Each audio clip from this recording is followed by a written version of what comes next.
дуруд бинандагони азиз, манзур аст барои шумо барномаи дурахшон аз телевизиони вилояти Суғд. Бо шумо ҳастам Аҳлиддин Шамсиддинзода. ёдрас мешавем ки барномаи дурахшон аз ҷониби идораи телевизион ва радиои вилояти Суғд дар ҳамкорӣ бо кумитаи иҷроии ҳизби халқии демократии ҷумҳурии Тоҷикистон дар вилояти Суғд таҳия ва пешниҳоди шумоё мегардад.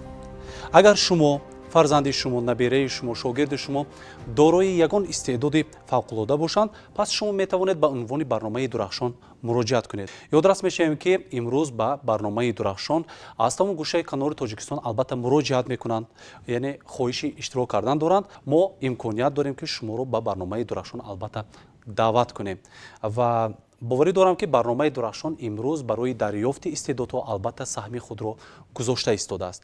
Ва имрӯз низ бинандагони азиз, баҳри болидахотирии шумо як нафар чеҳраи ҳунаре ки тавонистааст дар ҷодаи санъати навозандагӣ албатта ба нуқтаҳои баланди эҷодӣ бирасад, ба барнома даъват кардем ва имрӯз паҳлӯи истеъдод ва ҳунари ин қаҳрамони барнома бароятон албатта сухан ифшо мекунем ва истеъдоди ӯро пешниҳод мекунем. Бояд бо як кафкӯбии самимӣ қаҳрамони барномаро истиқбол мегирем. Марҳамат. Камолдин, хуш омадед.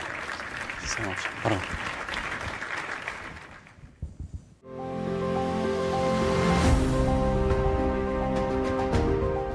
қабл аз ҳама гуфтанӣ ҳастам ки ташаккур ба шумо ки имрӯз барномаҳои телевизиони вилояти Суғд, махсус барномаи дурахшонро тамошо мекунед, пайгирӣ мекунед ва мо низ таҳиягарони барнома, гурӯҳи эҷодӣ, кормандони телевизиони вилояти Суғд кӯшиш мекунем дар навбати худ рисолати рӯзноманигории худро албатта иҷро намуда беҳтарин барномаҳоро таҳия ва манзури шумо дорем ва имрӯза барномае ки барои шумо пешниҳод мекунем, албатта барномаи дурахшон бо қаҳрамони барнома Камолиддин Худоимерганов хеле олиҷаноб ва диққатҷалбкунанда албатта мешавад.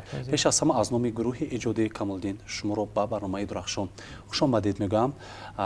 Гуфтанӣ ҳастам ки шакли барномаи дурахшон, яъне формати барномаи дурахшон озод аст. Худро озод ҳис кунед, метавонед қаҳва нӯшед ва атрофи истеъдод ва маҳорати шумо суҳбати ҷолибу васеъро ҳам мунтазирам ва ҳам барпо мекунем. Хуш омадед ба барнома. Ташаккури зиёд. Аввало ассалому алайкум барои бинандагони телевизиони вилояти Суғд барномаи дурахшон. пеш аз ҳама мехостам ки ҳамеша Тоҷикистони vatani азизамон сарсабзу хуррам бошад ва барои шумо миннатдории худамро баён мекунам ки маро ба ин барнома даъват намудед. ташаккури зиёд. Бошад ки Тоҷикистони мо ҳамеша сулҳпеч бошад, истиқлол поянда бошад, ваҳдати миллӣ албатта ҳукмрон бошад ва имрӯз ман мехоҳам атрофи истеъдоди шумо Камолиддин, маҳорати шумо албатта ба бинандагони азиз албатта сухан гӯем, истеъдодатонро пешниҳод кунем. Камолиддин Худоимерганов зодаи ноҳияи Бобоҷон Ғафуров ҳастед? Дар ҷамоати Ёве тавлид шудам, дар оилаи санъаткор. Чун каме бошад ҳам каме бошад ҳам бинандагони мо шояд шиносанд. Падари ман санъаткор ҳастанд. Ки ҳастанд? Сироҷиддин Худоимерганов ҳастанд. Бале. ва дар оилаи санъаткор ман тавлид шудам ва аз хурдӣ шавқу рағбати зиёдӣ ба олами мусиқӣ доштам. шояд аз ҳамин тармимҳои падаратон ки дар хона албатта садои мусиқӣ, садои созҳои миллӣ мебарояд ва шумо онро бо гӯшатон мешунавед ва муҳаббат пайдо мекунед, ишқ пайдо мекунед ки ҳамин созҳои мусиқӣ чӣ гуна бошад ва садои зебои падаратонро мешунавед, чӣ гуна замзама мекунанд таронаҳоро. Аз ҳамин навбат сар мешавад ки шумо дӯстдори тарона ва оҳангҳои ҷолиб ҳастед, яъне ки аз хонавода. Гуфтам мумкин аст ки падарам вақте ки ман ба соҳаи санъат даромада истода будам, падарам ба ман нақл карда буданд ки вақте ки ман дар айёми кӯдагӣ ба гаҳвора мехобидам, дар он вақт ман бисёр ба фикрам шӯх будам ва гирья мекардам ва падарам мегуфтанд ки як мусиқӣ ба ту монда медодем ва ту оромона баъд хоб мерафтӣ мегуфтанд ва ба фикри ман бо истеъдод таваллуд шудед, яъне мусиқиро ҳис мекардед. бошад. Хоб, агар барномаҳои қаблии дурахшонро тамошо карда бошед Камолиддин, барнома бояд дар ин барномаи дурахшон нафаре иштирок кунад ки соҳиби истеъдод аст, лаёқат аст, маҳорат аст ва мо низ шуморо имрӯз даъват кардем ки воқеан соҳиби истеъдод ва лаёқат ҳастед. Имрӯз ифшогари ин ҳама суханҳои мо диплом ҷоиза ва албатта медалҳое ки ба барномаи дурахшон албатта овардед ин ҳама ифшогари он аст ки шумо дар озмунҳои ҳамватанӣ ва ҳам байналмилалӣ ширкат варзидед, соҳиби дастовард гардидед. лаёқататон яъне навозандагӣ аст. Кадом созҳои мусиқиро навохта метавонед? Ташаккури зиёд.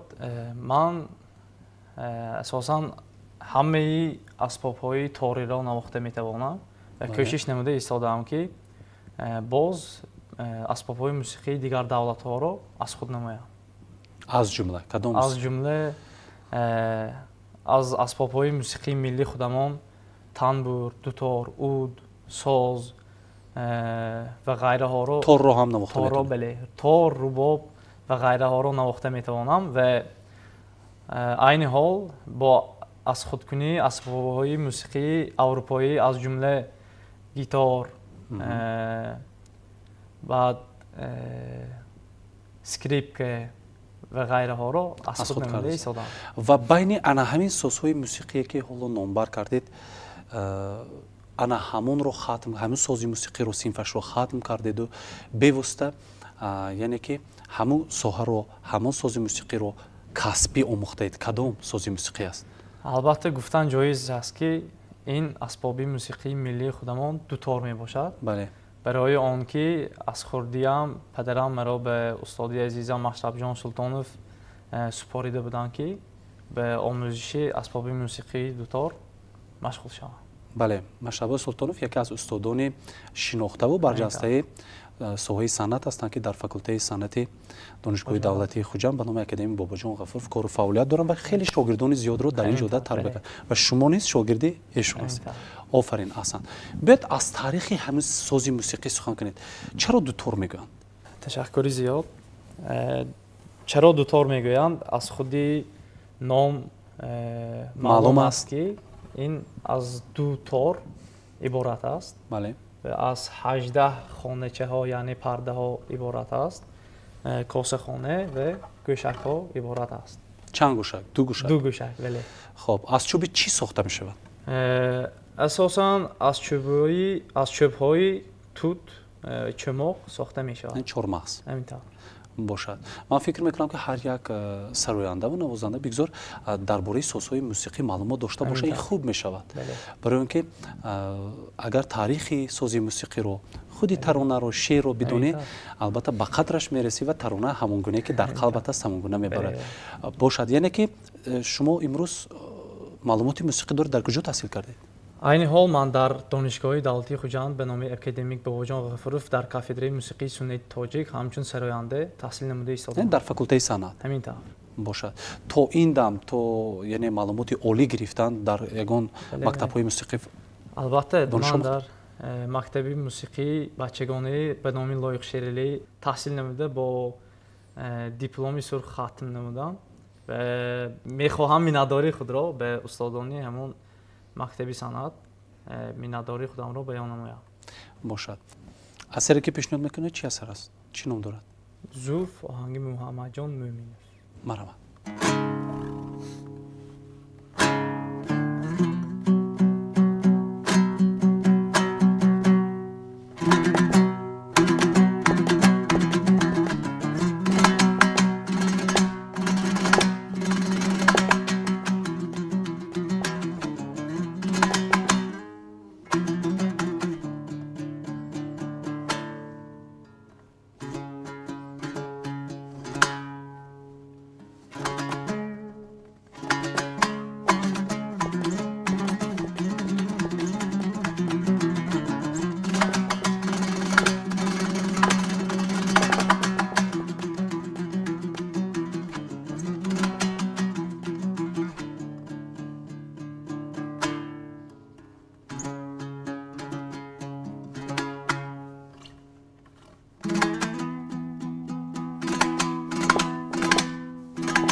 آفرین احسان میگم قریب بود که تورهای همین دوتور با دودزنی در روی احسان و با تمام حسیات با تمام مهارت من فکر میکنم که نوازنده خوب باید همون تورها رو پرده ها رو همون نوته های خود رو حس کند احساس کند و من احسان میگم کمالدین بهترین نصیحتی که پدرتون در جوده همین موسیقی صنعت نوازندگی گفتن چی بود؟ چی میگن؟ زیاد در دوام همین من با صنعت مشغول بودم پدرم بسیار مصلحت ها رو بسیار نصیحت ها رو با من گفته میستند خطاگی های هم را اصلاح نموده میستند و گفتن ممکن است که از همه برای من معمول ترین نصیحت این در صحنه به هیجان نفر آمدن یعنی به هیجان داده نشده بله همینطور نقشه که برایتون است یعنی که وظیفه که بر دوشتون گذاشته شده است 100% اجرا کنید همینطور بله بهترین است یعنی که مسئولیت رو حس کردن در صحنه بله. آفرین احسان میگم امروز به برنامه دستاویز خود رو آوردید که این همه شناسنامه های زحمت های شبانه روزی شما برای استعدادتان خب این از جمهوری ازبکستان است همینطور بله یعنی که در یگان فستیوال آزمون ها شرکت ورزیده است این سرتیفیکات در دولتی ازبکستان در شهر تاشکند که سینه 24 تا 27 می ایون برگزار گردیده بود با راهبری شعبه اتفاقی کسبه ها در آنجا اشتراک نمودیم و بسیار یک کنسرتی جالب بود که در آنجا بسیار خلق ها دولت ها اشتراک نموده بودند و در آنجا ما بسیار دوستی ها را پیدا نمودیم و حالا هم علاقه ما هست آفرین و باز با کدام سفرهای هنری به دیگر دولت های همسایه رفته تشکر باز ما به دولتی باتکند شهری دولتی قرغیزستان رفته بودیم این با راهبری معلمه عزیز ما حبیب جلیلیان بود که در این سفر ما با یک گروه نوازندگان در آنجا نیز اشتراک نمودیم البته صنعت ملی تاجیکان رو معرفی کرده و در آنجا شما یعنی که نوازندگی رو معرفی کرده بهترین احسان میگم و امروز به آزمون های وطنی تاجیکستان وطنی عزیز من شرکت ورزیده هستید بله در سال 2020 همچون نوازنده ژانری عنعنوی در آنجا در دوره جمهوری آن سزاوار جای اول گشتم و در دوره جمهوری سزاوار جای اول در دوره شهری جای دوم و در دوره ولایتی جای یکم و در دوره نهایی جای یکم را سزاوار شدم. احسن در این جوده استادی که به واسطه شما رو همراهی میکردن از نوزیکی ها برخوردار میکردن کی بودن؟ در این جوده اساساً مرا دو استادانی عزیز من دستگیری نموده ایستاده بودن اولینش چطوری که گفتیم استاد اولینی من پدرم بله. و استاد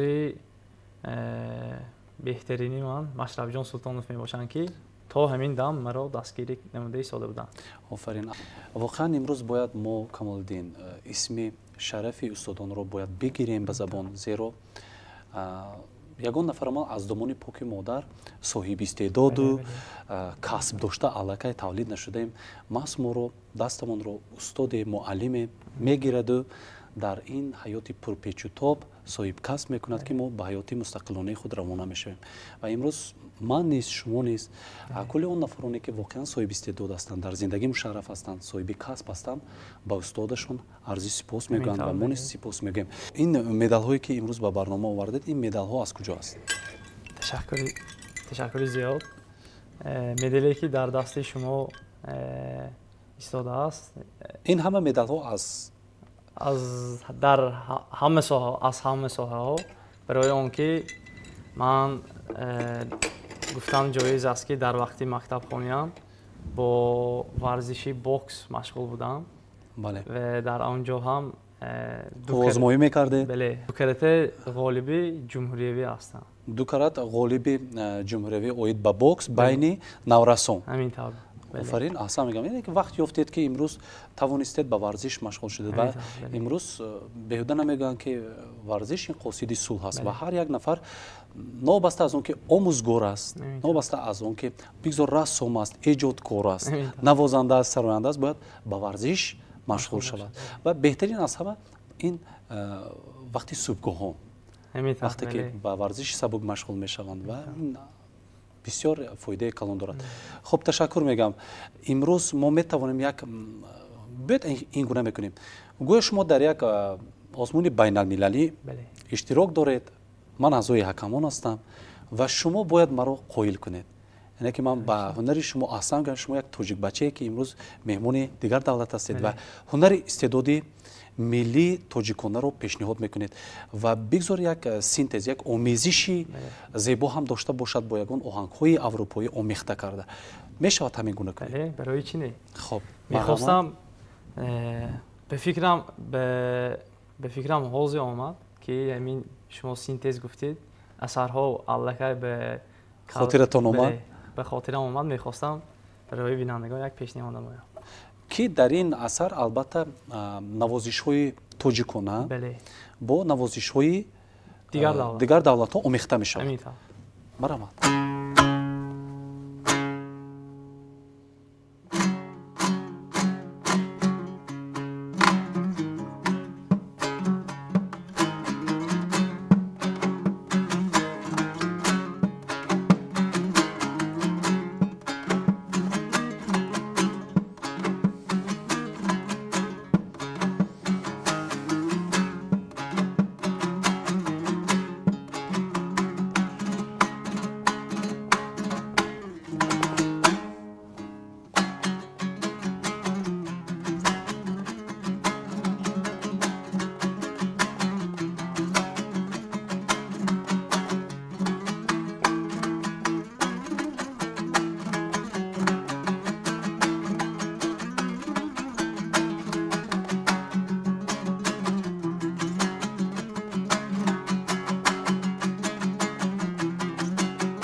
احسان میگم.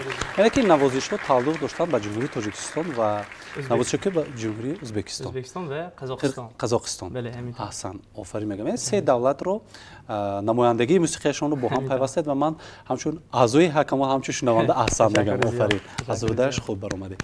خب کمالدین چرا پدر که سراینده هستند شما سراینده نشدید؟ امکانیت ها خیلی فراغ بود برای شما به فکرم.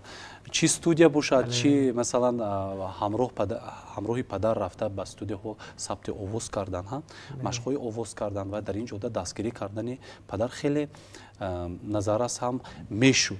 اگر سراینده میشدید چرا سراینده نبود نوازنده شدید؟ تشکر زیاد. البته این بیهوده نیست برای آنکه پدرم اصلا اول نوازنده بودن، نوازنده اسبابی موسیقی اود هستند و اونکاز با حدودی وقت سراینده شدند و میخواستند که من هم اول یک اسبابی موسیقی ملیمون را از خود نمایم و به طور پروفسیونلی باز به سرودخوانی مشغول شدم و عین حال چطوری که گفتیم من در دانشگاه دولتی خوجند تحصیل نموده ایستادم، در فاکولته صنعت تحصیل نموده ایستادم و در آنجا در همچون سرایندگی در آنجا تحصیل نموده ایستادم و میخواهم تا درجه پدرم باشم در جاده سرایندگی رسم.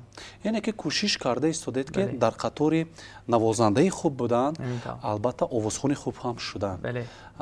و امروز کدوم ژانر رو انتخاب کرده هستید؟ استرادا یا که عنعنوی یا کلاسیکی چی؟ کدوم ژانر رو؟ البته به خودتون کدومش نزدیک است؟ به خودم البته ژانر استرادی؟ بله. اول ژانر ملی خودم البته. بله. بعد ژانر استرادی. اگر سراینده که شش مقام رو سرایده میتواند سرودهای خلقی من رو که سرایده البته میتوانند البته سرایدن ترانه های استرادی خیلی آسان میشود و من باوری دارم که با دستگیری پدرتون، با دستگیری استادان ورزیده این سوحه، شما نه تنها مثلا نوازنده خوب بلکه سرانده خوب هم میشد. و اینجا خواهش میکردم که اینجا هم سازی اود رو آورده، چون گفته صنف اود رو یعنی همین سازی موسیقی اود رو پدرتون ختم کرده هستن و بواسطه استادی کسبی همین سازی موسیقی هستند. و من میخواستم که در این لحظه از کدامش، از تنبور سر کنیم یا که از اود؟ بلش از تنبور سر کنیم باشد. من میخواستم دو تا رو یک سو گذاریم و شروع کنیم از تنبور. امروز از دو تا تنبور با چی فرق میکند و نقشش در چی است؟ گفتم ممکن است که اسباب موسیقی تنبور صدانوکی آن بلندتر است نظر از به دو تار. بله. پرده هایش چی؟ پرده هایش هم فرق میکنند، برای آنکه پرده های تنبور از روده های چاروا البته بستش میشوند و پرده هایشان هم از دو تار زیاد هستند. به فکرم بسیار نفرانی که شاید شما رو میشناسن کمالدین به حیث یک نوازنده ماهر و ما این لحظه میخواستم از منبر بلند درخشان بگویم که کمالدین نه تنها نوازنده است بلکه امروز سرایندگی رو نیز کوشش کرده ایستاده است در نوبت خود از پدر از استادان بیاموزد و در این جاده نیز موفق بشود. صنعت آوازخوانی باشد. مرحمت رفتیم.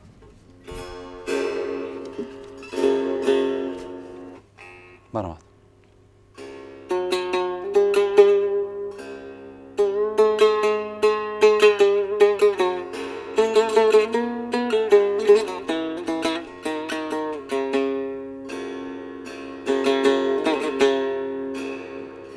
دلم را ده که من به دل نمانم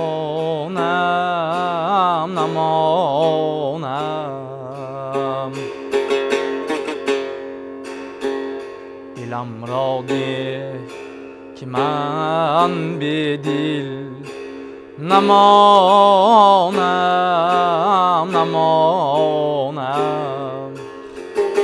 به مثل مرغینیم بسمیل نمانم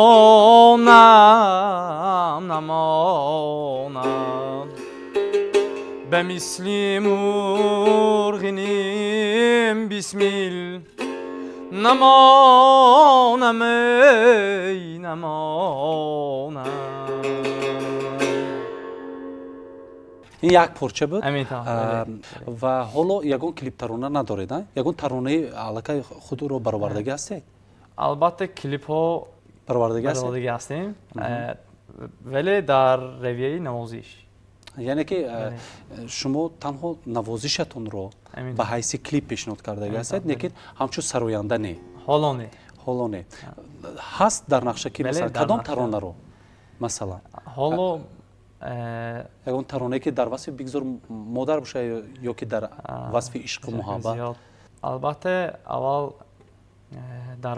در وصف مادرمان تاجیکستانی وطن عزیز ما میخواهیم سرود پیشکش نماییم و با کلیپ ترانه‌اش. بله همینطور بهترین میشه چون امروز در تاجیکستان بهشت‌ساز زندگی میکنیم و ارجگذاری و احترامی نفری که شخصیتی که صنعتکار است به هنر و ایجاد مشغول است تولید کردن یک ترانه بهترین در وصف وطن این علاقه سهم گذاشتن به آبادی او و طریق ترانه شما چندین نفر شاید وطن رو با چشم دیگر میبینند و دوستدار وطن باز هم عمیق‌تر و دقیق‌تر و صمیمی‌تر میشن. اصلا میگم این اقدام خیلی خوب است. خب نقشه هایی که در آینده باید کمالدین طرح‌ریزی کند و عملی کند با اون دسترس کرده چی نقشه ها است کمالدین؟ وقت نقشه ها بسیار هستند. یکی از اونها رو گفتیم که در رویه سرایندگی ما یک کلیپ ترانه های جالب برای بینندگان پیشکش نماییم و نقشه های دیگر همچون هم رهی سرایندگی هم در رویه نوازندگی بسیارتر مشق کرده یک کنسرتی جالبه برای بینندگان شنوندگان یک کنسرت پیشنهاد نماییم. امروز کدام ترانه پدرتون رو دوست می‌دارید سراییده می‌توانید از ایجادیات پدر؟ از ایجادیات پدرم البته اولینش همین دلم را ده بود و البته که سرود در وصف تاجیکستانی وطن عزیز ما می باشد. یک پرچه پیشنهاد کرده میتونه؟ بله البته. مرحبا.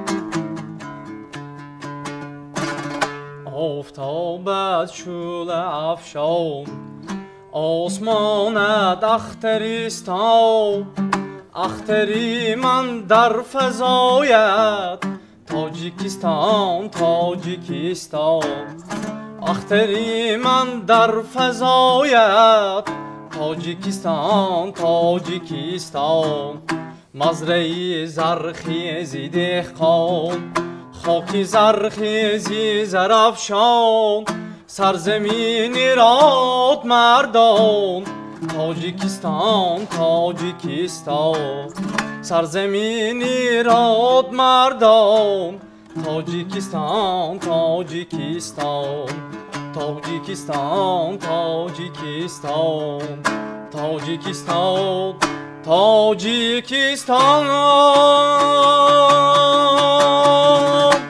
احسن آفرین. امروز کمالدین رو بپرسن که تا چه اندازه وطن رو دوست می‌داری وصف می‌کنی چی جواب میدید؟ البته من بسیار وطنم رو دوست می‌دارم و از این فخر می‌کنم و دوست داشتگی من رو با هیچ چی برابر نمودن ممکن نیست. یعنی که محبت شما رو نسبت به وطن به یگان چیز همین طور و ما کوشش می‌نماییم که چون ما وطن عزیزمان رو دوست می‌داریم در دیگر دولت‌ها هم وطن عزیز ما رو همیشه معرفی نموده پرچم تاجیکستانی وطن عزیز ما رو بالا برداریم. وقتی که به دیگر دولت‌ها به سفری هنری می‌روید همراه خود پرچه از تاجیکستان چی می‌گیرید؟ تشکر زیاد. البته برای معرف نمودن یا برای نشان دادن صنعت ملی خود جامعه البته جامعه ملی خود ما رو همچون توفه میگیرید و وقتی که یک هفته میستید 7 روز 10 روز میستید در همان سفری هنری تاجیکستان رو سخت یاد میکنید. بله همچنین یاد میکنیم که حتی در گفتم ممکن است که همین سرودهای خودمان رو هم در همونجا با همراهی دیگر دولت ها زمزمه مینوییم. آفرین احسن میگم و باید امروز ما از داشتن زبان ناب تاجیکی داشتن فضای صلح و ثبات گلگل شکوفی خیابان ها و کوچه و البته بیناهای بلند آشیانه و موضع های زیبای تاجیکستان افتخار کنیم. شامگاهان وقتی که به سیر و گشت میبریم شکرانه آزادی کنیم و من در این لحظه میخواستم چون گفتید اود رو هم نواخته میتوانید با ساز ملی اود یگان نوازشی بهترین رو پیشنهاد کنید. بشود؟ بله.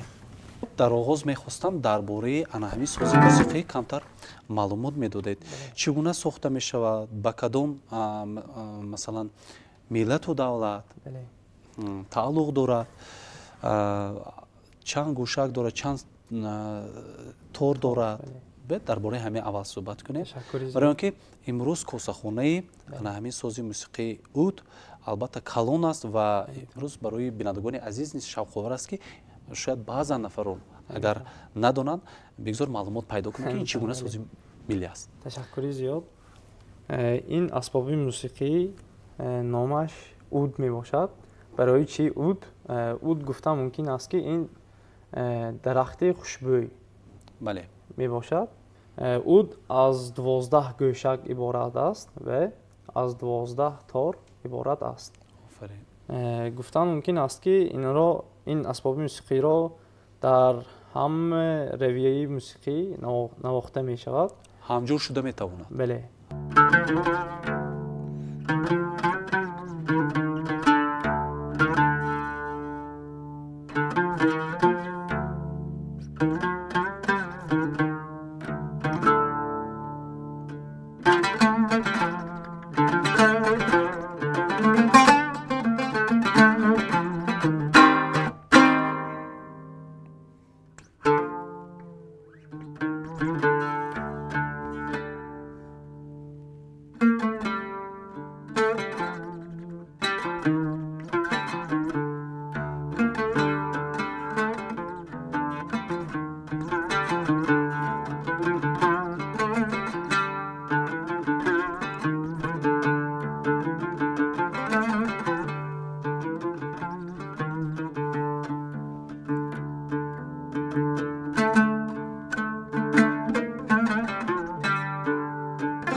احسن. اثر چی نام داشت؟ چشمانی شهلا؟ چشمی شهلا. چشمی شهلا. واقعا اثری زیباست. احسن میگم. و امروز طریق این سازی موسیقی نوازش های تیز هم میشود. بله البته. هست یک نوازشی که واقعا یک ریتم تیز یعنی که صدانوکی تیز داشته باشد. هست؟ بله. هست. یک پارچه بشناس کن.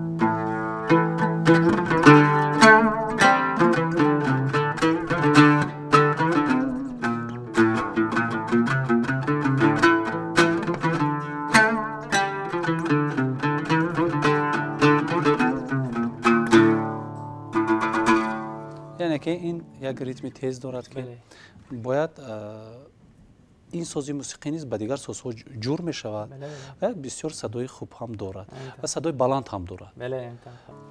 من میخواستم کمالدین نوازشه باشد که هم جنبش دست شما تمام استعداد و مهارت شما را در ساز دوتار نمایش داده توانیم. می شود؟ بله.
بینندگان عزیز یادداشت می‌شویم که برنامه درخشان از جانب اداره تلویزیون و رادیوی ولایت سوخت برای آن تهیه و پیشنهاد گردیده است که در جمهوری تاجیکستان در کدام مناطق گوشه کنار تاجیکستان نباشد شهروندان ما بخصوص نورسان و جوانان کودکان ما خیلی صاحب لیاقت هستند و برای آنها برنامه لازم است که البته در منبر بلندش البته معرفی کند در کدام جاده هنر نباشد و محض تلویزیون ولایت سوخت در همکاری با کمیته اجرایی حزب خلقی دموکراتیک جمهوری تاجیکستان در ولایت سوخت تصمیم گرفتند که لایحه درخشان رو برنامه درخشان رو البته تهیه کنند که در این برنامه درخشان در منبر بلند برنامه درخشان کودکان و نورسان صاحب استعداد جمهوری تاجیکستان از کدام مناطق کشور نباشد بیایند اشتراک کنند.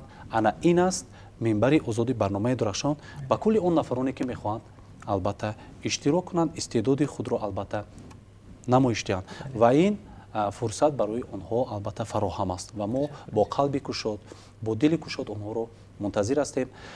بینندگان عزیز رقم تلفنی که حالا برای شما نمودار است زنگ زنید ما البته شما را به برنامه درخشان دعوت میکنیم یا که به صفحه رمزی برنامه که با اسم برنامه درخشان تلویزیون ولایت سوخت هم در فیسبوک و هم در اینستاگرام است میتوانید درخواست خود را گذارید. ما کوشش میکنیم برنامه بهترین رو بهره مخلصان برنامه درخشان که حالا ما را با شور و شوق تماشا دارند البته پیشنهاد کنیم چون میگن از همه نعمت به‌بها در زندگی در عمر انسان این سلامتی است. با کل بینندگان عزیز سلامتی و سربلندی میخواهیم و میگوییم که خود و نزدیکان خود را احتیاط کنید. خیر.